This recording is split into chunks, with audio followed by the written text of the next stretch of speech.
So thank you very much. I'm here, Mike Carroll at Scrappy Maker, and my co-host is Chris Connors, Connors 934.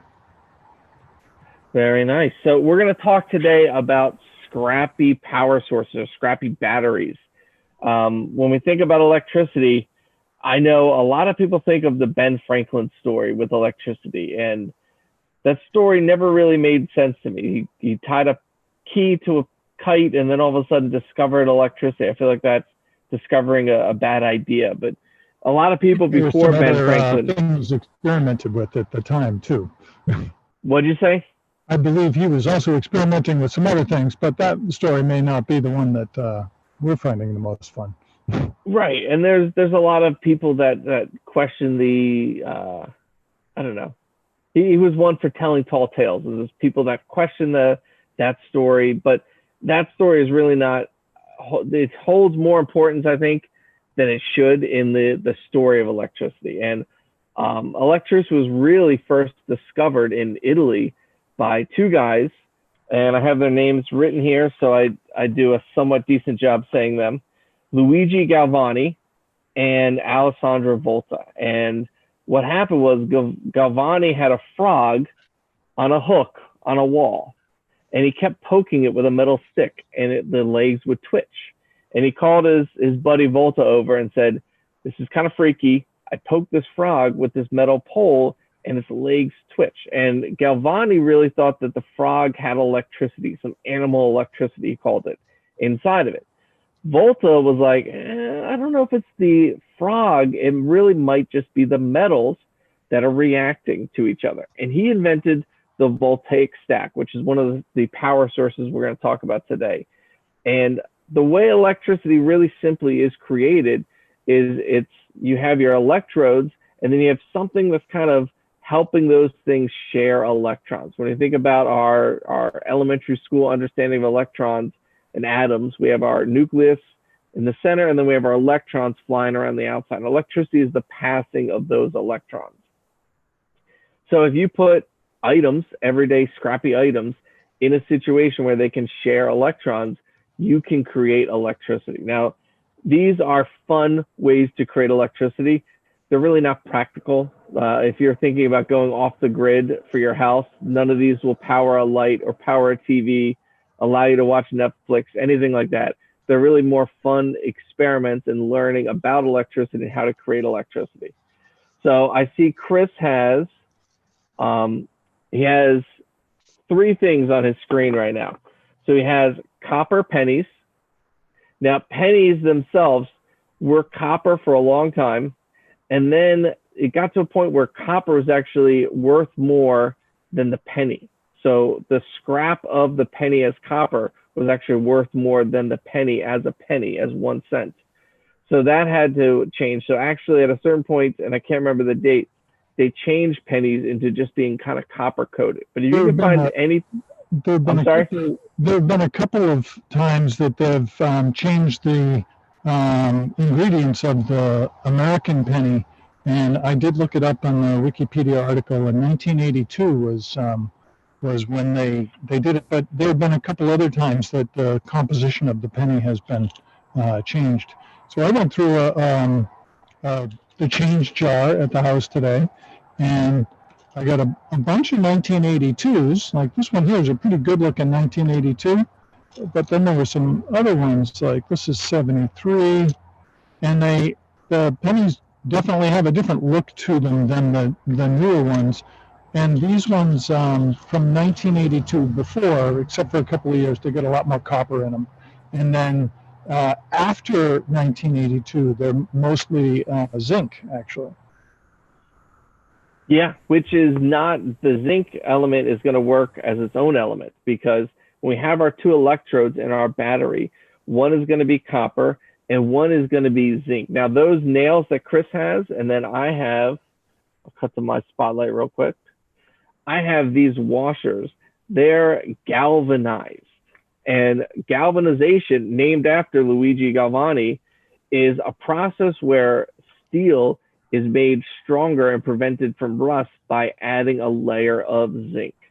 So a lot of zinc mines, what they really produce that zinc for is for galvanizing things. So if you have a metal trash can outside and it's not rusting, it's galvanized, means it's just kind of coated on the outside with some zinc to make it stronger. So even though these washers and Chris's nails are not made out of zinc, the fact that they are coated in zinc is going to work perfectly for us.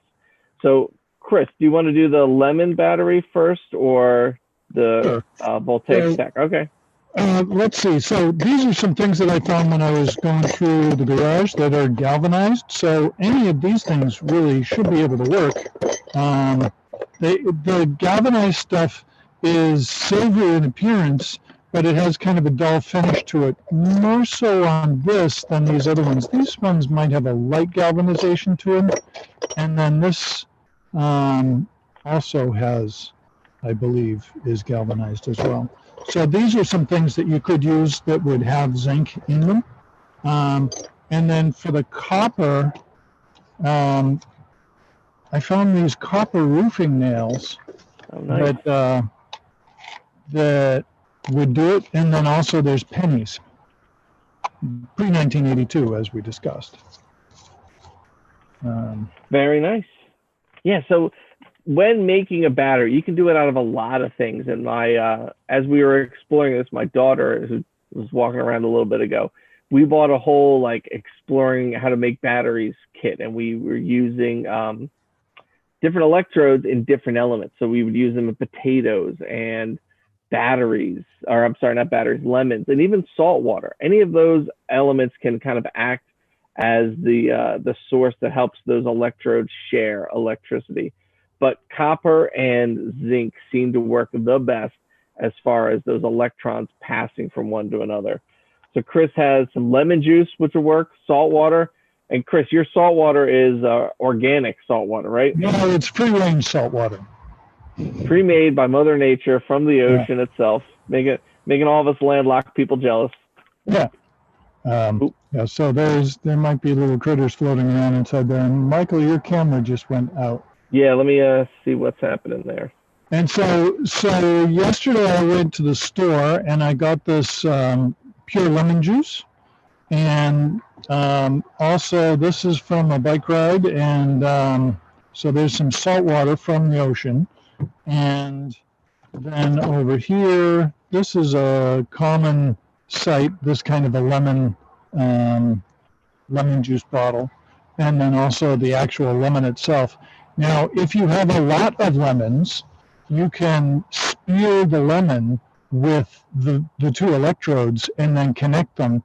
In one of the first issues of Make Magazine, there was a project where instead of using lemons, they used potatoes, and they made an art project where they wired up a whole bunch of potatoes in the back of a rental truck and then made electricity with it. So so there's other things that you can use as the generator. Apparently, once you have generated electricity with the either a potato or lemon or other material, you don't want to eat them. They're not very tasty. Your camera is back. My camera's back. And when you said when you have a lot of lemons, I thought you were going to say you can make lemonade. I thought you were giving an optimistic. If you had a lot of lemons, you could make a big battery. You can make a big battery, or you can make lemonade. You know, we should change that setting. Turning lemons into lemonade. We should say, you know what? You could turn lemons into electricity. You know, for the science nerds that need some cheering up out there. If life gives you lemons. There you go. Life gives you lemons, make electricity. So you know what, Chris? Why don't we do this at the same time? Why don't you do your lemon battery? Because there's going to be some kind of boring labor for both of us. Why don't you do your lemon battery, and I'll do my Voltaic stack at the same time, and we'll talk about the similarities, the differences, and here we go. And show them. I have a bunch of cups here. So I was thinking that I could just pour some liquid into the cups and try making that work. All right. What you could do for the cup, actually, I'm thinking about it, is you could use the tea candle body and you could put some tape over the hole, and then that will hold liquid. So Okay. that's a possibility for it, but that would require taping a whole bunch of these T-candle bodies, which I'm not prepared to do. So I want to put some water in here. Let's, I'm going to move some of these things out of the way. I'm going to steal the spotlight for a moment. So Okay. what I'm going to do for mine is I have 2 binder clips. I'm going to kind of keep it in that Scrappy Circuits system of having a terminal. So I'm going to sand my binder clips down, as we always do. Get them a little bit on the mouth. And then what I'm going to do is I'm just going to lie a piece of tinfoil down on a piece of cardboard. And then I'm going to have another longer piece of tinfoil that's going to be on the top. So here's my brick. Here's my foil. I'm just going to take a piece maybe about that big, fold it, and put it as the bottom. You know, I'm going to fold it again. And I'm just going to put it like just the bottom of my brick, fold it over, and put my binder clip there. My next piece, I want to be a little longer because it's actually going to reach to the top of my stack. So as I fold this guy, this might even be a little too long. If so, I can rip a little piece off. And I'm going to put it right here, making sure nothing touches on the bottom. And this is going to reach to the top of my stack. Now, my stack is going to consist of 3 elements. It's going to consist of my galvanized washers. It's going to consist of my pre-1982 pennies. And it's also going to have that thing that helps the electrode share, which for me is going to be salt water, just like Chris. And I have it back here. And it's going to be little pieces of paper towels soaked in salt water. So I took a paper towel, I traced a penny a bunch of times, I cut those out, and then, I created my own salt water and just soaked those little pieces of paper towel in the salt water. So I'm going to get started doing my stacks, and I'm trying to remember. For the Voltaic stack, I'm pretty sure it is, oh man, my camera again. There we go. Pretty sure, second piece.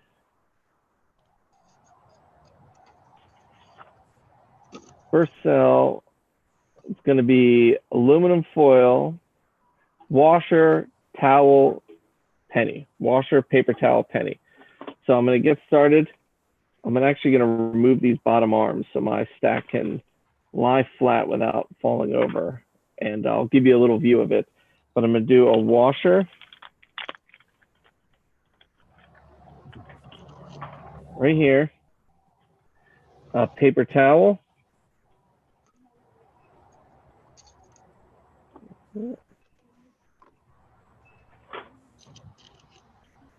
and then a penny. I'm going to hook this up to an LED. I don't think the camera will pick up any electricity, but if you get really close and it's really dark, with just one small stack, you'll be able to see a glimmer of electricity in LED.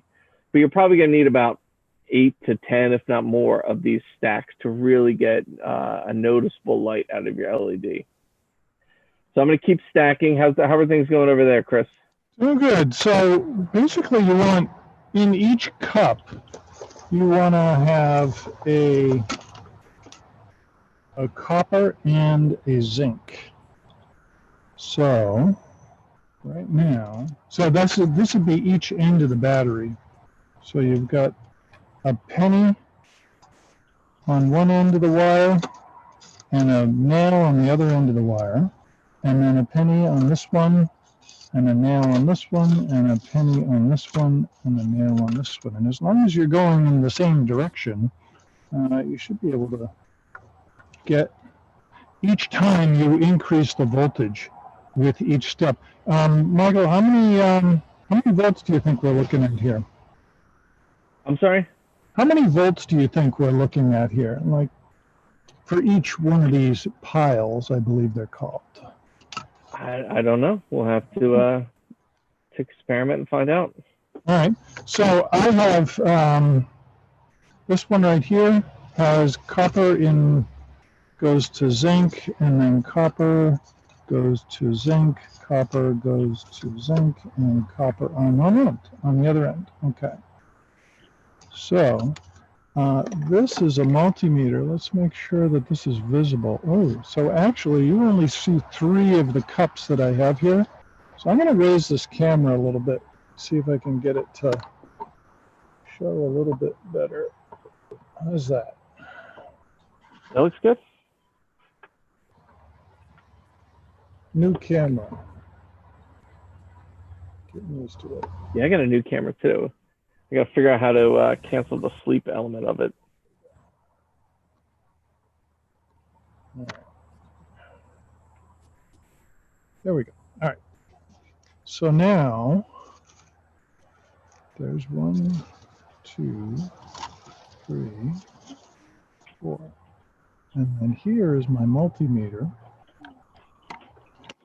What I'm going to do with the multimeter is I'm going to see if we can get some voltage off of this. Although we could probably just put an LED on it and see if it'll light the LED. That would be interesting.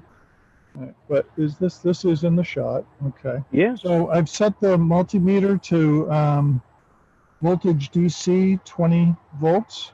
My hope is that we can get up to 1,000,000 gigawatts. Oh, that's not bad. So that's 2.21. That might be enough to light the LED, because the battery in the LED is 3 volts. I bet if I did another one of these, let's try doing another one. Let's see. So I need some seawater. So salt water. And you want to have 1 each of a penny, which has the copper. And so right now that's actually got the penny there. So I want that one. And all right, so here, this is my shell full of nails. These ones look like they're galvanized. This one here looks like it's starting to rust, and it's still kind of shiny. It looks similar to these galvanized ones, but it looks to me like this one is just steel and is not galvanized. So I'm going to put this one aside. But this one looks like it's got a nice thick coat of zinc on it. And these other ones too. These ones here, that looks like it is zinc. This is like a finish nail, decking nail kind of thing. But I think it does not have a lot of zinc on it. This one does though, so let's try that. And put a clip.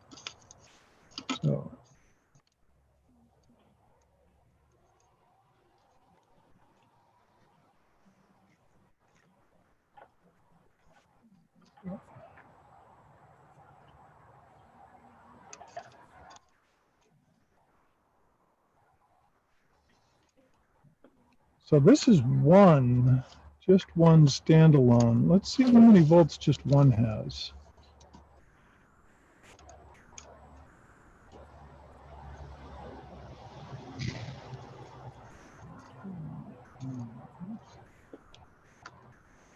There is one. So, all right. So one of these cells has 0.3 volt, about a third of a volt, half a volt, 0.6 volts. So that looks like it's 2/3 of a volt. Okay. So, and then we're wiring these in series, so you're going to add up the voltage. So this one is the copper, so this is going to go to the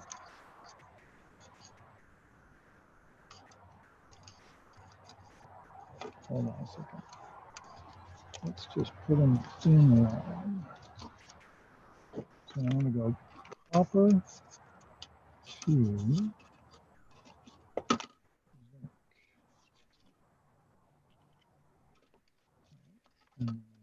copper coming out. Okay. And put that one on top of that. So put those guys. All right. So then here, this should get it pretty close to 3 volts. All right. Yeah. 2.8. Okay. That should be plenty to light an LED. So let's That should do the trick. Let's crack open a. Oop, nothing in there. Hey, there's a good one. All right. So take this thing off. So battery cover. So in between your each stack, you're putting what? For me? Yeah. So the stacks consist of the galvanized washer first, Yep. then the paper towel soaked in salt water, and then topped off with a penny. So I have my stack here if you're ready for me to demo, Chris. Yeah, I don't let's want see to cut it. you off. Okay. So now I'm going to have to be careful while I hold this up. Here is my Voltaic stack. So again, it's following that pattern of a galvanized zinc washer first, followed by the paper towel circle soaked in salt water, and then topped off with a penny pre-1982. And I have that maybe 6 or 7 times. The focus is a little off today. So you can see my LED is hanging right here. And even with these lights on, you should be able to, this is a balancing act now, should be able to see it go on it. Look. So as I close it on the top and put that piece of foil down, my stack is lighting my LED. So, I mean, that's all things considered for 10 cents and some washers and paper towels. That's a bright LED right there. So a Voltaic stack. And again, there we go. And it fell. I love the story of the Voltaic stack because it connects to really the discovery of electricity and the simple idea of electricity, that it's the electrons that are in atoms. And in some situations, those electrons are incentivized, I guess, to share. And that's what electricity is. So I think a lot of kids and maybe even some adults don't realize that electricity can come from sources other than batteries and the outlet. And I think the more you create those sources, the more connection and understanding you have, which is something I'm enjoying about today. And I'm enjoying watching your battery over there. Chris, how's that coming along? Hey, I got it to light. Can you see that? Yay. All right, switch to the document camera. I'm going to quietly fix my stack and act like it didn't fall down. There we go. And you got to, yeah. All right. That's it. All right. And so actually, let's see if we can find, can we stuff this into here? Is that noticeable?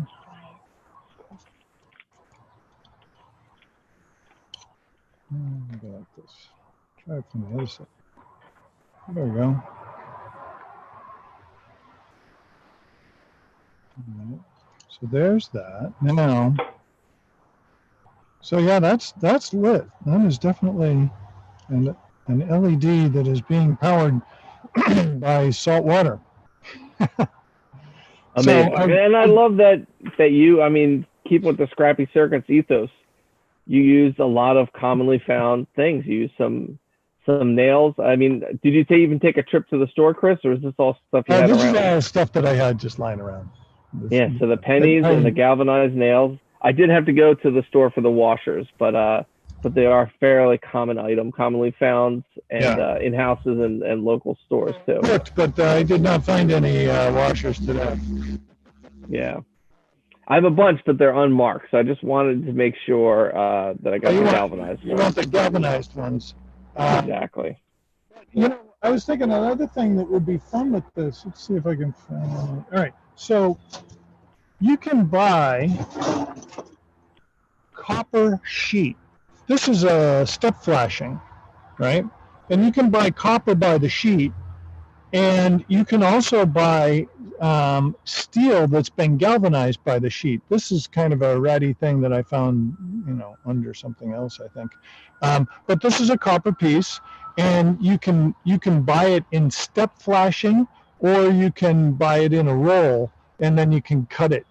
Cutting it can be a little exciting. You want to be careful if you're cutting it that you're doing it right, because the edges are super, super amazingly sharp.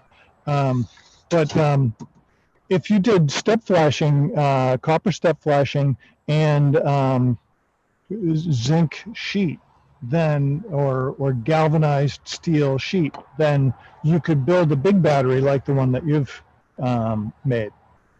Yeah. So one of the first, my camera again. No. One of the first maker fairs I ever went to, I was next to a guy named Calvin Doe. I'm not even sure his name, Calvin Doe.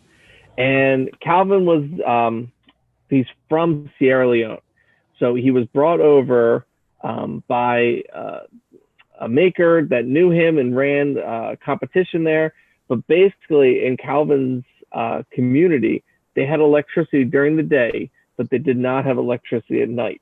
And he's probably one of my favorite hackers, makers out there, because he took a lot of junk and was able to build radio transmitters and even batteries, and used those parts that you were showing, Chris, to make his batteries. He used sheets of copper and sheets of galvanized steel, and found some acidic compound that he could paint in between them.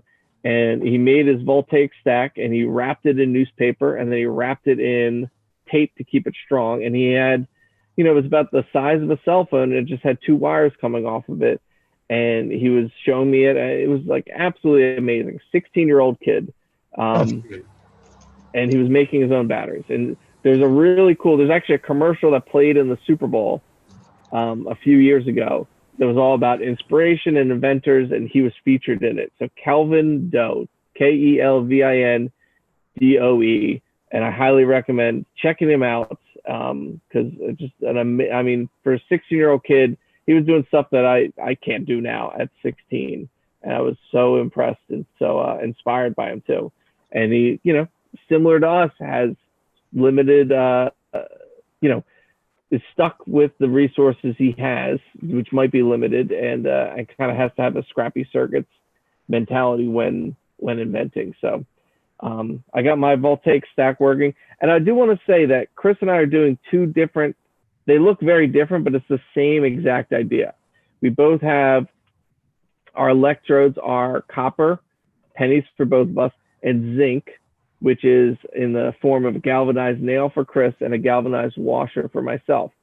Chris is using actual cups of salt water, and I'm using little pieces of paper towel soaked in salt water.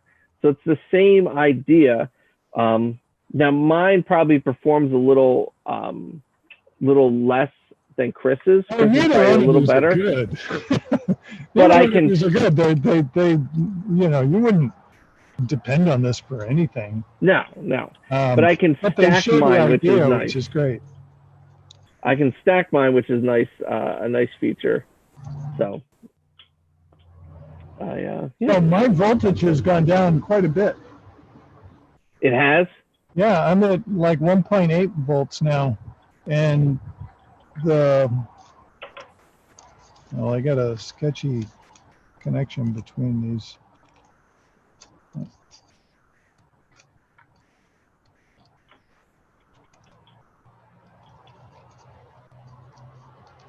So my clip that I'm using was outside in our storm the other day. So I need to make it a little bit, find some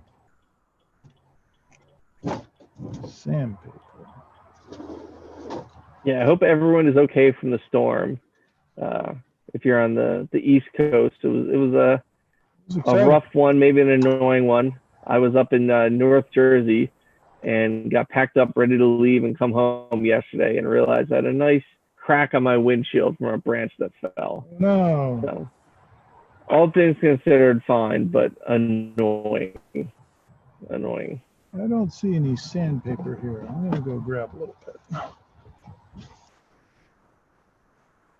So Chris has his Voltaic stack, which isn't really a stack, but more of a cups.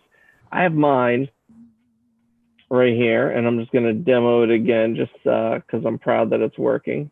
So I got my LED, and then as I, not right now, honey. As I tap it down, you can see it's out of focus, but you can see it's turning on. There are other ways to make electricity too, not just with these elements. One, which is I know we talked about earlier when we made the buzzer brick. The buzzer brick uses a thing called a piezo buzzer. And a piezo buzzer is found in dollar store window alarms, which look like this. Let's see if I can get the focus. Nope, I got to master this camera a little more. But there's a gold or silver disc inside, and that's the piezo buzzer. And normally electricity goes into it, and it vibrates, and it creates a really loud sound. And they're able to make these very cheaply to the point that they are in a window alarm you would buy from the dollar store. So for $1, you can go to your local dollar store, buy one of these window alarms, take it apart, and find that piezo buzzer. Here I have one that's just hooked up to an LED. So I think the text might be backwards. Is it? I can't tell for you guys. No, that looks good. It looks good, okay. But if I tap, and I don't know if we're going to be able to see this. Yeah, it's out of focus. Yeah. I haven't mastered the focus of this guy yet. That might be too close. Let me try zooming in from afar. No, nobody wants that. Well, it's pretty dim too, so it's going to be hard to see. So this might have to be a moment of faith, but you're going to have to trust me that as I tap, this LED lights up. Oh, it's actually not lighting up right now. I got to fix it. So the piezo generates enough voltage that it can power the LED? It can power it. Now, this is a low watt LED, so this specific LED, you'll notice it looks a little different than other ones. Mm-hmm. It doesn't need as much electricity, and I'm only getting a glimpse of like a flicker of light from it. So, you know, powering a full LED from one of these would be tough, but maybe you could arrange a few of them in series. But I think the idea, the principle behind it, the fact that we're creating electricity in another way is really important. Piezo buzzers are really, really cool. They can be used, like I said, for the buzzer brick. They can be used for alarms.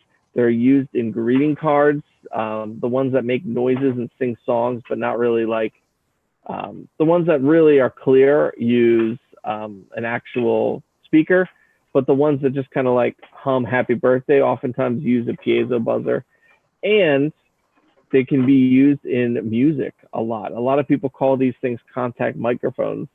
And it's funny. I know that people will spend $20 on a contact microphone, not realizing they can buy a pack of 20 of them for like $10 if you just call them piezo elements or piezo buzzers.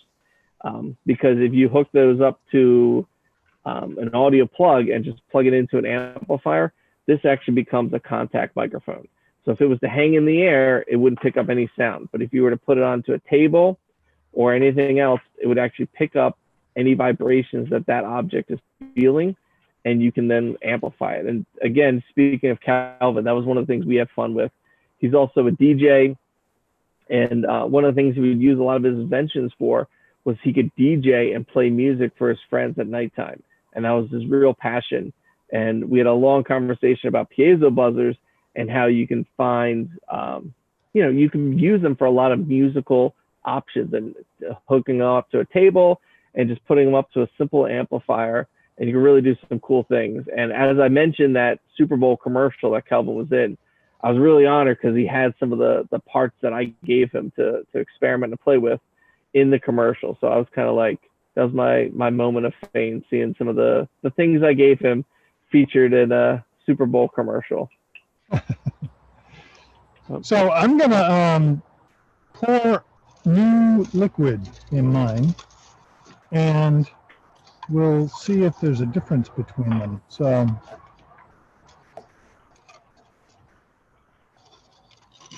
this one is still, you can see that LED, right? Let me I'm still spotlighting myself. Yeah, that's I can see a light here. Turn it off real quick so we can see the change and know that it's definitely there. Let's take, hey. Yep. So if you take one of the elements out, then it turns off. Hey, that's kind of cool. Very You're cool. breaking the connection, you're breaking the battery. Okay. All right, so I get this lemon juice, right? And I'm gonna pour it into these cups, and then I'm just gonna transfer all the elements into the new cups. While you're doing that, Chris, I thought, since this was hard to see for everyone, and I think my daughter's been hanging out in the back. I don't know if you've seen her. I'm going to bring her over, and I'm going to have, because everyone trusts a 6-year-old, I'm going to have her report if this LED is lighting or not. Luce, you want to come over here?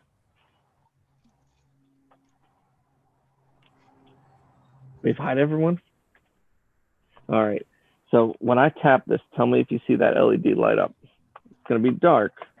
Do you see it flickering a little bit with every tap? See? Here. Here, you got to tip your camera down. Is it working? There it is. Yep. So you might not believe me, but this cute face. How can you not believe her? All right. I'm going to finish up. Okay.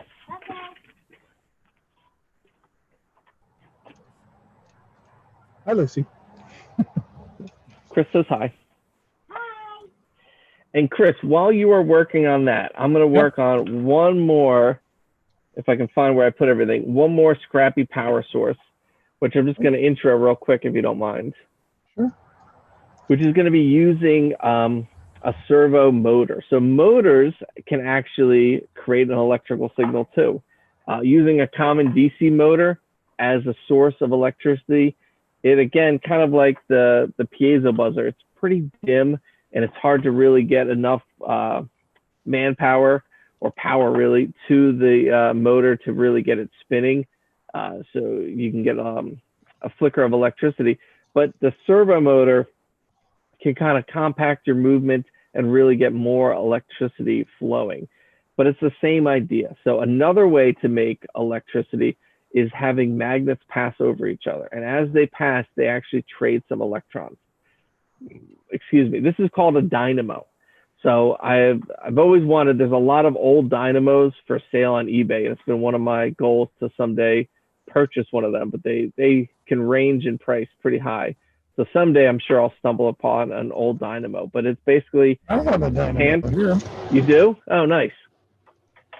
But if anyone has ever gone to the dollar store and saw one of those hand cranking flashlights, or maybe even the shaking flashlights, or I know some remote controls, they advertise that if you shake them, you'll get more electricity.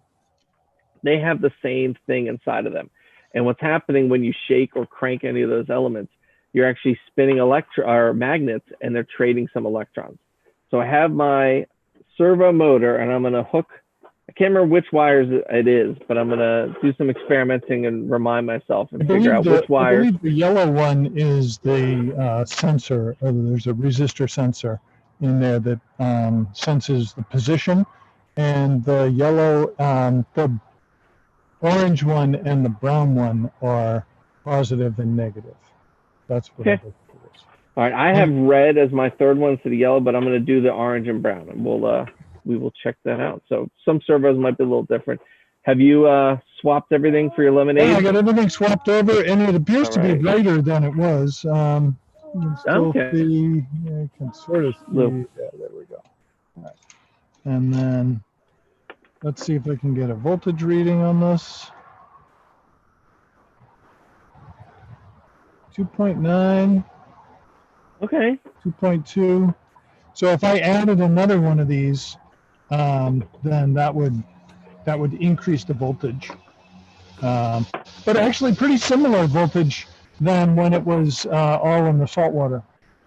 And you can it seems to be a little bit better. Is the lemon a little bit better than salt water? Is that correct or is that incorrect? Okay, let's check that. So right now it's all fresh lemon, and after you do this a bit, then the electrolyte gets exhausted. So it'll run its course after a while. So that's 1.94. Let's see. 1.92. You can see that, right? 1.92. We can see that. It's Yeah. about 2 volts, a little lower, a little higher. Okay. So now I'm going to switch everything back over to the salt water. And let's see what that has.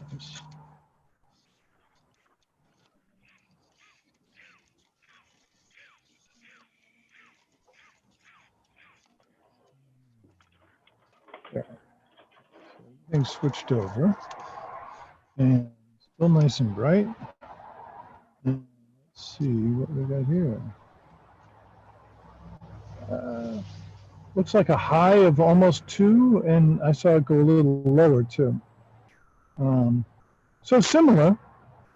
And if I wanted to increase the voltage of my Scrappy battery, then I could do that with adding more containers and another 2 electrodes in it, a zinc. Oh, look at that, nice and clean.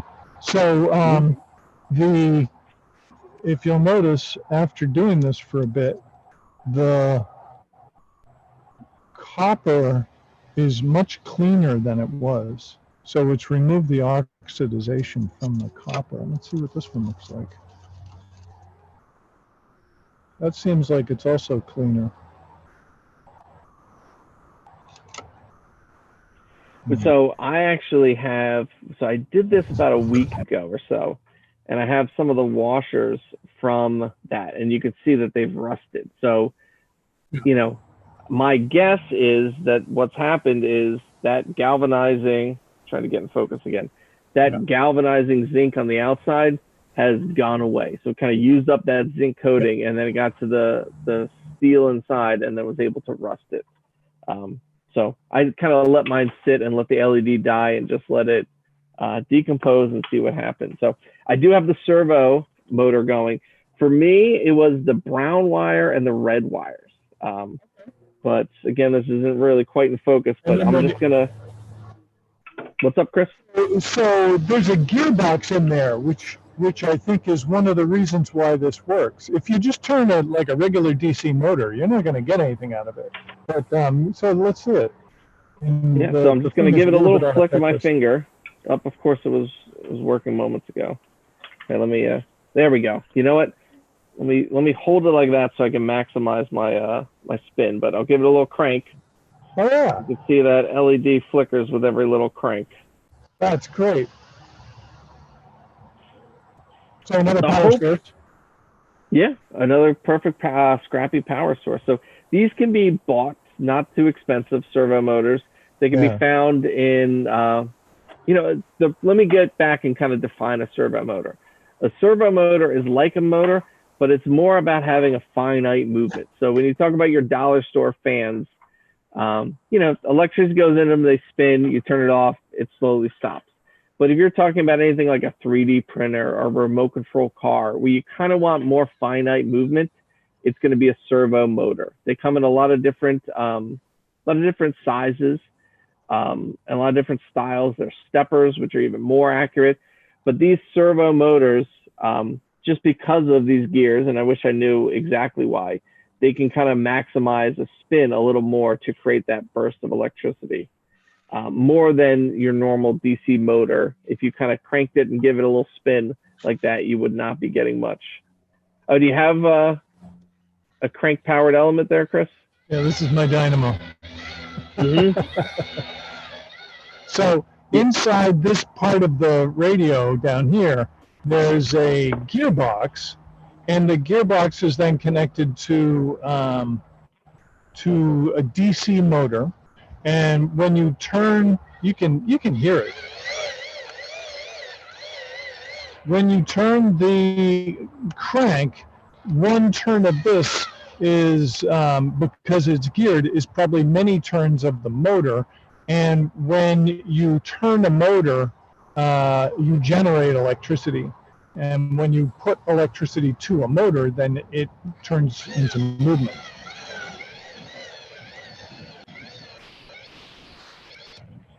go. Very cool. And I have the same, and I took one of these guys apart. One day I was at the dollar store and they sold crank flashlights like this.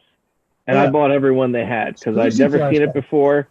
And I love it. And those ones have a linear actuator instead of a rotary actuator. This one's got a rotary actuator, and the squeezy has a gear on it, and you can actually see the motor turn sometimes, right? So yeah, I'm trying to see if I can focus that. So I squeeze, and you can kind of see the function inside. And flip it the other way so that there you go. Oh, no, okay. So you can see on the end away from the LEDs that that's the gearbox. So yeah, this little squeeze turns the gears, and then I have my magnet, that black part, and then I'm sure I have some magnetic wiring around it, and just that spinning of those magnets or electromagnets around each other creates that electricity. So no batteries inside of here, but as you can tell, it works. With those shaker flashlights a few years ago, I saw those in a store, and I looked at them and I took it apart and I discovered that some of them actually do the shaker, and sometimes they just had a battery like the ones that we're finding in the tea candles. So looking at those shaker flashlights, sometimes they are wired properly and sometimes they're not. But that one that you just showed, the squeezy flashlight, I think those usually do work pretty, like they're actually wired properly. Okay. Yeah, I haven't seen these since at the dollar store. There was just one day, and I'm very glad I had a few dollars extra and was able to just buy them all. Which is only about 4 or 5. But what those have is a magnet in the center that slides up and down the tube, and then around that tube is wrapping a very thin wire called magnet wire. And when the magnet passes between the coil, then it pushes the electrons through. And then if you look up on the circuit board, there should be some diodes that help direct the electricity so that only the direct in the right direction that it needs for the LED or for the battery. Well, there wouldn't be a battery, so to either charge the battery if there is one, or to light the LED. Very nice. So, Chris, let's close with, and you kind of mentioned this earlier too. So we gave a lot of demonstrations on just the idea that electricity can be found in a lot of different objects, but we didn't give it a lot of step-by-step directions. So if you search Voltaic Pile, you'll find, or Voltaic Stack too, you'll find a ton of different examples. We gave the piezo one, which is pretty basic and cut and dry. And yours is, you can find, if you do lemon battery or saltwater battery, you can find a lot of directions on how to build that. But you were kind of mentioning Forest MIMS earlier too. Any good Forest MIMS, specific Forest MIMS sources? Actually, I'd like to talk here about the schematic symbol for a battery, which is this.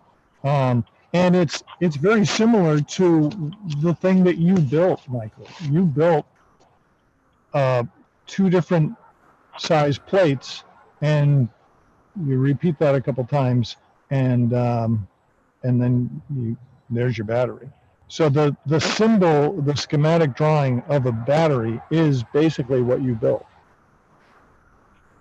Which kind of talks about the history of batteries. And I see Sienna just posted too, Maker Camp projects. Lemon battery is one of the projects they have. So specifically on Maker Camp, you can find directions on how to make a lemon battery. So I hope, as we talk about every week, scrappy science and all these scrappy things we're doing, I hope we're kind of demystifying the whole inventing and invention literacy piece with building with electricity. I hope you're kind of experimenting safely with all the things we're doing, which are very low voltage. Don't mess with walls and the electricity coming from walls. But with what we're doing with our low voltage batteries or with the batteries we made, they're very, very safe. And I hope you're experimenting and learning. And the more you understand about how electricity works, the more you can really understand about what you can make electricity do, which is really cool. So as we were kind of talking about, Forrest Mims is, I know, one of my favorite makers. I think Chris, top 10, top 5. What would you say, Chris? Oh, he's got some amazing books and projects, and I particularly like I think it's Electronic Sensor Projects, which was a paperback book that you'd find in Radio Shack. I believe it's all been archived online now, and the books are hand drawn, and they have schematic diagrams and descriptions of the thing that you could build, and there's some really good. This project is in there as well, in at least one or more of his books. He has a lot of them, and they, like you said, they're all hand drawn, hand lettered. He did it all himself, so he'd write the whole thing, and then he would just spend the time and just hand letter every single thing. It wasn't a font back then. It was him hand lettering, him hand drawing everything, and they were, these books were, I think, 50 cents, $1 maybe, generally, and they usually loaded with information. They usually sat above the if you're familiar with Radio Shacks, they sat above where you'd buy all your resistors and capacitors on a little shelf, and I love them. So I think I've completed a set. I think I have all of them from eBay that I just bought for much more than their original selling price. But they are beautiful. And he also has, he does a lot with Make. He has his own book with Make. And then he also has, oh God, it's happening again. He also has a book, and I can't remember the name of it. I think it's just Forrest Mims Notebook. That's really a collection of a lot of those smaller pamphlets. So highly recommend checking those out if you're a curious tinkerer. And as we've been saying, we have our website, scrappycircuits.com. Check us out on there. Sign up for our email list. So when the book on all of these projects comes out, you can be one of the first people to get that book. We're not going to spam you with a lot of stuff. Just give us your email and we'll give you a heads up when it is out. And then as far as building these or anything else, you can check out, again, scrappycircuits.com. And thank you very much for tuning in. Any closing words, Chris? On the website, there's a whole bunch of great how-to information, step-by-steps, archives of our video chats, and just a load of information about how to create amazing things with ordinary objects. And Chris has his hashtags written out. So hashtag Make Together to connect with the whole Maker Camp family, and then hashtag Scrappy Circuits to connect with us. And let's close with, I'm trying to remember the exact saying. When life gives you lemons, make electricity. It's buried under here. There we go. Let's go. There. My daughter just chimed in and said, yeah, that was it, Dad. When life gives you lemons, make a battery. There we go. So when life gives you lemons, make some batteries. Have a fun week. We're going to continue this for August. So we don't have specifics for next week, but if you stay tuned to Maker Camp, yeah, we'll take requests too. What'd you say? Maybe we could take requests. Yeah, we'll take requests. Hashtag Scrappy Circuits. Again, I'm Scrappy Maker on Twitter, Instagram, probably a few other things that I don't really check as much as I should. And then Chris is Connors934. So you can hit us up. As I'm sure you could tell, we love talking about this stuff. So don't be shy, because we're not shy. Making it. Making it and everything. So thank you so much. We appreciate you for tuning in, and we'll see you next week. Thanks. Take care. Thank you, Mike and Chris. That was a great session. I always learn so much on our Scrappy Circuit session. We've got lots of links in the chat to find more about Scrappy Circuits. You can see all their past videos here on Maker Camp. Scrappy Circuits is linked in there, so you can get a lot more about Scrappy Circuits. And yes, we will have you back on next week, and then anytime throughout August. We have daily events on makercamp.com, daily Maker Camp live events. Friday, tomorrow, we have Techno Chic with Light Up Bow Ties, and we have Mario the Maker Magician at 2 p.m. with his weekly Mario show. Thanks everybody for joining us, and we'll see you next week, and I'll see you